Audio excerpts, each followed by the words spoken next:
Twelfth class physics chapter 4 moving charges and magnetism का next topic है torque on a current loop placed in a magnetic field. Magnetic field की direction left से right की तरफ है। ये magnetic field है जो perpendicular to the rectangular coil लग रहा है। अब करंट चल रहा है कॉइल में anti clockwise A B B C C D D A, और इस पर फोर्स लगेगी और फोर्स ए बी पर भी लगनी है, सी डी पर भी लगनी है, ए डी पर भी लगनी है और बी सी पर भी लगनी है। तो इस फोर्स के कारण इसमें टॉर्क प्रोड्यूस होगा। टॉर्क इसे घुमाएगा। Torque is the turning effect of the couple. तो देखते हैं कितनी वैल्यू आती है टॉर्क की और फार्मूला बनाते हैं जहां से टॉर्क का। Consider a rectangular coil A B C D, J B C D rectangular coil placed in a uniform magnetic field B, इस डायरेक्शन में है, acting in the plane of from left to right, जो plane of paper. Let L be the length of conductor and B be the breadth of the coil. L length होगी, length opposite साइडें equal होती है, breadth J B सी ए D J equal होगी। Let the current I flow in the direction A B C D ऐसे anti clock current चल रहा है, flow कर रहा है। Y N and Y M are the normals to the plane. Y N और Y M ये normal to the plane है। ये जो कॉइल का प्लेन है ना उसके नॉर्मल ऐसे ऊपर की तरफ है। Normal to plane make an angle theta with the direction of magnetic field. ये मैग्नेटिक फील्ड के साथ थीटा एंगल बना रहे हैं। देखो ये थीटा एंगल बन रहा है। ये बात थोड़ा समझने की है, लो इससे पहले अच्छी तरह समझ ले। लो ये करंट लूप है, दो मैग्नेटिक फील्ड है नॉर्थ और साउथ, इसके बीच में इसे रख दिया है ऐसे, और अब करंट चल रहा है A B B C C D anti clockwise direction. अब इस पर फोर्स लगेगी। जो फोर्स लगेगी वो हम फ्लैपिंग के लेफ्ट हैंड रूल से हम निकाल लेंगे। जैसे ये है नॉर्थ से साउथ की तरफ है, ये करंट की डायरेक्शन है, तो फोर्स ऊपर की तरफ लगेगी। ये इसे ऐसे घुमाएगी, ऐसे ए बी पर ऊपर की तरफ लगेगी, सी डी पर फ्लेमिंग लेफ्ट हैंड रूल के मुताबिक नीचे की तरफ लगेगी। तो फिर कपल प्रोड्यूस होगी जो इसे ऐसे रोटेट करेगी। और जे इसकी सरफेस है ए बी सी डी की, और जे इसकी होगी लेंथ, इधर होगी breadth. Rectangle opposite sides equal होती है। तो जे जो है ना, ये डायरेक्शन है जो एरिया वेक्टर की है, ये हमेशा परपेंडिकुलर टू द सरफेस होती है, तो ये रेक्टेंगल के परपेंडिकुलर होगी। अब बात आई इस वक्त इस पोजीशन पर, तो ये जो मैग्नेटिक फील्ड है वो ऐसे है, नॉर्थ से साउथ की तरफ चल रहा है।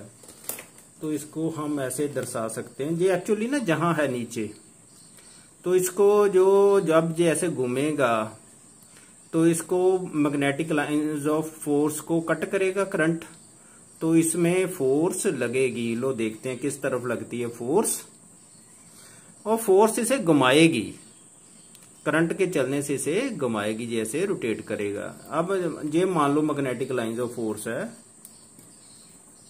ऐसे इस डायरेक्शन में। डायरेक्शन हमेशा नॉर्थ से साउथ, लेफ्ट से राइट की तरफ जहां लग रही है, क्योंकि नॉर्थ पोल इधर रखा हुआ है, साउथ पोल इधर लगा। एक बात याद रखनी है, ये जो रेक्टेंगल है ना पूरी लूप, ये मैग्नेटिक फील्ड में कवर होनी चाहिए। तो जहां तो नॉर्थ साउथ छोटे है, ये तो मैंने आपको दिखाने के लिए ही ये रखे हैं। इसे उठा लेते हैं, ये मैंने नीचे भी लिख दिए नॉर्थ साउथ, ऐसे पोजीशन होती है। अब जब ये ऐसे घूमेगा इसमें एंगल बनेगा मैग्नेटिक फील्ड के साथ। जरा ध्यान से नोट कर लो ये बात, मैं थोड़ा ऐसे ऊपर करके दिखाता हूँ। ये मैग्नेटिक फील्ड है ना, अब इसने ऐसे घूमना है, तो मैं थोड़ा ऐसे बीच में दिखाता हूँ आपको। अब पहले ऐसे था, ऐसे घूमेगा, तो देखो जो एरिया वेक्टर है और ये मैग्नेटिक फील्ड है। लो ये एरिया वेक्टर है, इसकी डायरेक्शन ऊपर की तरफ इसके परपेंडिकुलर है, और ये मैग्नेटिक फील्ड की डायरेक्शन है। इसके बीच में जो एंगल बनता है इसे थीटा कहते हैं। अब आपको समझ लगी होगी, ये थीटा है, दैट इज एंगल थीटा। तो हम जहां कितना एंगल लेंगे 90 प्लस थीटा। क्यों? हमने जो इसका एंगल बनाना है ना वो मैग्नेटिक फील्ड और लेंथ के साथ बनाना है। ये लेंथ के साथ उसमें कितना हो जाएगा 90 डिग्री, तो ये एंगल है एरिया वेक्टर का इसके साथ बन रहा 90 डिग्री बन रहा है ना जे, प्लस जे एंगल थीटा ए इधर वाला, तो 90 प्लस थीटा हो जाएगा जे एंगल जब ऐसे रोटेट करेगी। अगर इधर लेंगे तो वहां 90 माइनस थीटा हो गया, क्योंकि जहां डायरेक्शन इधर की तरफ है डी से ए की तरफ है, इधर है बी से सी की तरफ है। यही बात इंपॉर्टेंट है। Let F1, F2, F3, F4 are the forces acting on the current carrying arms DA, AB, BC ते CD पर जो फोर्सेज लग रही हैं, DA, BC, AB and CD of the coil due to magnetic field, magnetic field के कारण जो forces लग रही। लो इनकी अब हम वैल्यू निकाल लेते हैं। Force on arm DA, low DA की अभी बात की है, अभी मैंने आपको समझाया I DA, ये DA की डायरेक्शन थी। ये 3 डिमेंशनल होने के कारण और इसमें एंगल थीटा बना ना, ता थोड़ा तिरछा बनाना पड़ा है। हम सीधा नहीं ना, ऐसे नहीं ना बना सकते सीधा, क्योंकि इसमें एंगल भी शो करना था ना, तभी यहाँ जो एंगल है ये दैट इज एंगल थीटा, ये एंगल थीटा बन रहा है। ये मैंने आपको अच्छी तरह समझा दिया। अब जो फोर्स डीए पर लग रही है that is DA cross B vector, DA vector है और बी वेक्टर, और इसमें जो एंगल बनना 90 डिग्री तो ये हो गया, तो थीटा प्लस है, ये मैंने आपको अच्छी तरह समझा दिया 90 प्लस थीटा आना। D and B makes angle 90 degree plus theta, therefore F1 is equal to, अब फार्मूला हमने पढ़ा हुआ है F is equal to BIL, ये पीछे हमने किया हुआ है, वो हम जहां डायरेक्ट लगा रहे हैं। Magnetic field, current, the length of the conductor वहां किया था हमने। लो F1 is equal to IDA into B into sine of 90 degree plus theta, sine of 90 plus theta cos theta होता था IB इंटू, IB है ब्रेड्थ, ये breadth of the conductor चौड़ाई, IB into B cos theta. लो ये एक formula बन गया। अब इसकी डायरेक्शन भी पता कर लेते हैं। F1 x in the arm DA in the upward direction along XY axis, और ये हम क्रॉस प्रोडक्ट से जहां से डायरेक्शन निकाल लेते हैं DA क्रॉस B। देखो DA किस तरह, DA इधर है और B इधर है। जब क्रॉस प्रोडक्ट होता है तो डायरेक्शन ऊपर की तरफ आती है, तो ऊपर की तरफ कहने का मतलब इस पर जो फोर्स लगेगी ना, अगर जहां से देखें तो इधर ऐसे लगनी इस डायरेक्शन में, समझ लगी ना, इस डायरेक्शन में perpendicular to AD along the axis of paper. लो आगे चलें। The force on arm BC, लो BC की बात भी साथ में कर लेते हैं, वो भी एक जैसा ही है।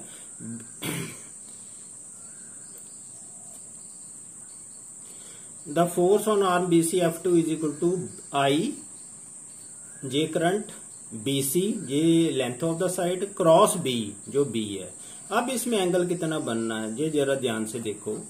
अब BC अब करंट इसकी डायरेक्शन में आ गया, तो और ये जो इधर ध्यान से देखो, ये बात होगी इधर ऐसे है ना, ये जो एरिया वेक्टर है, जो जहां भी होगा ना एरिया वेक्टर, ये 90 डिग्री का बना रहा है। अब जो करंट है ना वो इस डायरेक्शन में आ रहा है, तो ये जब मैंने ऐसे एंगल दिया तो एंगल तो 90 का जैसे जहां बना था ऐसे फील्ड के साथ ऐसे बना था, जहां भी 90 का ही एंगल ऐसे ही सेम ही बनना है, सेम ही बनना है, जैसे जहां बना था वैसे ही जहां बनना। लेकिन जहां कितना आएगी वैल्यू, क्योंकि करंट की डायरेक्शन इधर आ गई है, तो जहां कौन आएगा 90 पूरा हो गया ना। अब मुझे क्या करना पड़ेगा, थीटा सब्ट्रैक्ट करना पड़ेगा, क्योंकि BC डायरेक्शन है। मैंने जो एंगल निकालना वो BC और B के बीच में निकालना है। तो अब 90 डिग्री में 90 इतना जो थीटा घटा दूंगा तो जे एंगल आ जाएगा, जे वाला इतना, समझ लगी ये बात, यही इंपॉर्टेंट है। तो ये ही हमने लिख दिया sine of 90 degree minus theta. IBC and B makes angle 90 degree minus theta. F2 is equal to IBC into B into sine of 90 minus theta. ये मैग्नीट्यूड फॉर्म में लिख दिया। अब हमने क्रॉस प्रोडक्ट हमने निकाल दिया बीच में से, ये बन गई वैल्यू। ये F2 IBC क्रॉस B था ना जहां, तो ये I B into B cos theta आ गया, sine of 90 degree minus theta cos theta होता है। लो F2 की वैल्यू निकल गई। अब जो F2 की डायरेक्शन है ना, जो वो भी ध्यान से देखो किधर बननी है। जहां BC क्रॉस B है, BC इधर है और B इधर है, इसका मतलब BC क्रॉस B इस डायरेक्शन में जा रहा है। BC इधर है और जो B है वो इस डायरेक्शन में है। बीच में एंगल कितना 90 डिग्री माइनस थीटा हमने लिया, तो एक क्रॉस प्रोडक्ट की जो डायरेक्शन होगी वो इधर होगी। BC क्रॉस B तो ऊपर की तरफ होगी, तो किधर होगी? अगर इसमें देखे तो ऐसे होगी, ऐसे ऐसे। इसका मतलब जो F1 की डायरेक्शन है वो ऊपर है, F2 की डायरेक्शन नीचे है, तो दोनों एक दूसरे के इक्वल होगी और ऑपोजिट होगी। The force F2 acts in the direction of IBC cross B, acts in the plane of paper downward direction along YX की डायरेक्शन में नीचे की तरफ। The two forces F1 and F2 are equal in magnitude। ये दोनों forces F1 ते F2 are equal है, but opposite in direction. Direction दोनों की हमने चेक कर ली है, ऑपोजिट है। Therefore the resultant effect on the coil is 0। इस करके जो कॉइल पर इन दोनों फोर्सेस का कोई इफेक्ट नहीं पड़ेगा। लो अब बात रह गई दो फोर्सेस की, AB पर लग रही है जो और दूसरी CD पर। लो इसे चेक करते हैं। लो फोर्स ऑन आर्म AB। लो अब AB की बारी आ गई। F3 से F3 का नाम दिया हुआ है, IBIL वाला फार्मूला लगा दिया, जहां IAB cross B, IAB cross B। तो angle between I and AB is 90 degree. लो ये भी मैं आपको क्लियर करता हूं कैसे। लो ध्यान से देखो, JAB है ना, इस पर हमने फोर्स पता करनी है। तो मैग्नेटिक फील्ड की डायरेक्शन इधर है। लो देखो ध्यान से, ये मैग्नेटिक फील्ड की मैंने एक जो स्मॉल पीस लिया हुआ सट्राक उससे बता रहा हूं। एक्चुअली तो इसने इसके बीच में होना है, ऐसे नीचे ऐसे बीच में आएगा ना। ये तो मैंने वैसे शो करने के लिए, आपको समझाने के लिए ऐसे कर रहा हूं। लो देखो, ये इसके साथ देखो हमेशा 90 डिग्री का, जैसे मर्जी घूमे ऐसे, तो कितने का एंगल बनेगा? जो मैग्नेटिक फील्ड है AB के साथ भी 90 डिग्री का एंगल, ये देखो इसके साथ देखो 90 का, इधर भी 90 का ही बनेगा। जैसे मर्जी घूमता रहे, AB के साथ भी 90 का और CD के साथ भी ये 90 डिग्री का ही एंगल बनाएगा। कौन? Magnetic field. The direction of magnetic field makes an angle of 90 degree. लो ये बात आपको पता चल गई है। और इस पर जो फोर्स लग रही है वो आपको पहले मैंने बता दिया, लेफ्ट हैंड रूल के मुताबिक जो मैग्नेटिक फील्ड की डायरेक्शन ये है, ये करंट की डायरेक्शन है, तो फोर्स ऊपर की तरफ लगनी है। अगर दूसरी तरफ चल जाओ तो वहां डायरेक्शन चेंज हो जाती है, तो वहां फोर्स आप चेक कर लो। मैग्नेटिक फील्ड जो डायरेक्शन ऑफ फोर्स है वो नीचे की तरफ लगेगी। वो ऐसे होगा ना, ऐसे मुझे टेढ़ा करना पड़ रहा है हाथ को। ये तो पहली उंगली जो दिखा रही है ये तो मैग्नेटिक फील्ड है। अब करंट थोड़ा दूसरी तरफ चल रहा है, तो ऐसे है। तो जो आप देखो अंगूठा नीचे चला गया ना, इसलिए CD पर जो फोर्स लगेगी वो नीचे की तरफ लगेगी। लो जो एंगल आ गया, angle between IAB and B is 90 degree. वो मैंने आपको बता दिया, I और B के बीच में जो एंगल बन रहा है 90 डिग्री का बन रहा है। तो I इंटू AB, अगर क्रॉस प्रोडक्ट हम हटाएंगे, मैग्नीट्यूड फॉर्म में लिखेंगे IAB into B sine 90 degree. AB किसके बराबर है? L के बराबर। ये देखो माना हुआ, लेंथ को L माना हुआ। ये BD भी CD भी L ही है, AD B है, जहां मैंने लिख भी दिया हुआ ये देखो। तो IAB हैगी है L, लेंथ स्मॉल L है, गुणा B साइन 91 होता है। ये आ गई ILB से हम BILB लिख सकते हैं। B magnetic field, I current, L length of the conductor, जो AB लूप है इसकी जो लंबाई है। तो F3 की वैल्यू भी पता चल गई। लो अब हमने निकालना फोर्स ऑन आर्म CD। लो ये CD आर्म है, इसकी फोर्स, इस पर कितनी फोर्स लगेगी? लो एंगल तो जो CD और B के बीच 90 डिग्री है, फोर्स लगेगी इनवर्ड, नीचे की तरफ लगनी है। इतने फोर्स ऊपर की तरफ लग रही थी। लो कितनी आ गई? ICD cross B। Angle between ICD and B J मैं आपको अच्छी तरह समझा दिया, कितना है 90 डिग्री के बराबर, ये 90 डिग्री के बराबर है। तो F4 is equal to ICD into B into sine 90। Sine 90 जब मैग्नीट्यूड फॉर्म में लिखते हैं साइन 91 होता है। F4 आ गया ILB, जहां इसे BILB हम लिख सकते हैं। इसका मतलब जो F3 और F4 है ना, ये दोनों फोर्सेज आपस में इक्वल है, लेकिन इनकी डायरेक्शन ऑपोजिट है। तो द टू फोर्सेज, आज जो डायरेक्शन हमने निकाली ना F4 की, जो फ्लेमिंग के लेफ्ट हैंड रूल से निकाली है। The two forces are equal in a magnitude but opposite in direction, therefore these forces apply torque. और ये देखो, ये फोर्सेज अब ऐसी फिगर हमने बना ली है। ये फिगर को थोड़ा हमने चेंज कर दिया है। ये फोर्स है ना, लग रही है जो अब ऐसे शो कर रहे हैं हम नीचे की तरफ, जरा इजी हो जाएगा, समझ लग जाएगी। F3 इधर लग रही है, एक्चुअली तो इसको हमने ऐसे शो करना था, एक ऊपर की तरफ एक नीचे की तरफ। जैसे जहां ये एक ऊपर की तरफ लग रही है, ये नीचे की तरफ लग रही है, तो ये ऊपर की तरफ है, ये नीचे की तरफ है। हाँ, 3 डायमेंशनल फिगर दिमाग में रखनी है आपने। ये AD बीच में जो है, ये है length of the breadth of the coil. लो देखो कैसे, the two forces are but opposite, therefore these forces apply torque whose magnitude. Torque का फार्मूला में पता, either force multiplied by perpendicular distance, this is important. Either force कितनी निकाली हमने, BIL के बराबर, इधर भी BIL है, इधर भी F3 भी BIL, F4 भी BIL है, इनटू अब परपेंडिकुलर डिस्टेंस निकालना, इसको भी बढ़ा दो, इधर इसको भी बढ़ा दो।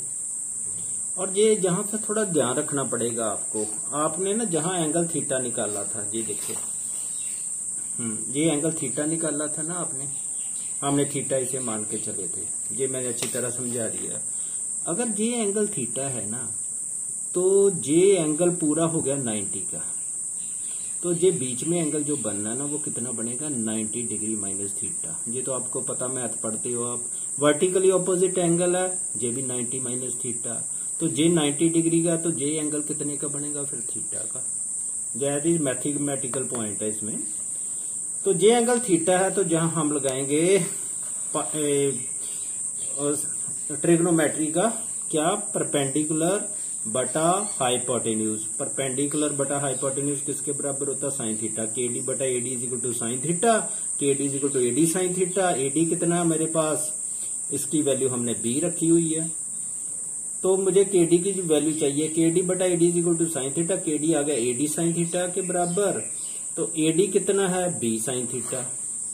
तो जहां हम लिख देते हैं B साइन थीटा। AD लंबाई है, breadth of the coil B। लो जहां मैं वैल्यू पुट कर देते हैं, BIL into AD sine theta. BIL AD क्या है, B है, B साइन थीटा। अब जहां लेंथ गुना ब्रेड्थ, जो हमने लूप लिए ना, ये रेक्टेंगुलर टाइप है, लेंथ गुना ब्रेड्थ किसके बराबर होता है, एरिया के बराबर। पता ही आपको, area of the coil ABCD, जो कॉइल ABCD है। तो ये फार्मूला बन गया हमारे पास, torque is equal to BI, length गुना ब्रेड्थ की जगह A लिख दिया, A साइन थीटा। अब जो I गुना AI से बोलते हैं magnetic dipole moment of the current loop, इसकी जगह हम क्या लिख सकते हैं, M लिख देते हैं। Torque is equal to M cross B, M cross B, ये विक्टोरियल फॉर्म में है। लो वेक्टर भी डाल देते हैं, जहां तो जरूरत नहीं ना, तो जहां डालते, ये हमारे पास रिजल्ट आ गया। इन रिजल्ट को हम यूज करेंगे, torque is equal to BIA sine theta, ऐसे भी कर सकते हैं। Torque is equal to IA cross B vectorial form में, टॉर्क M क्रॉस B।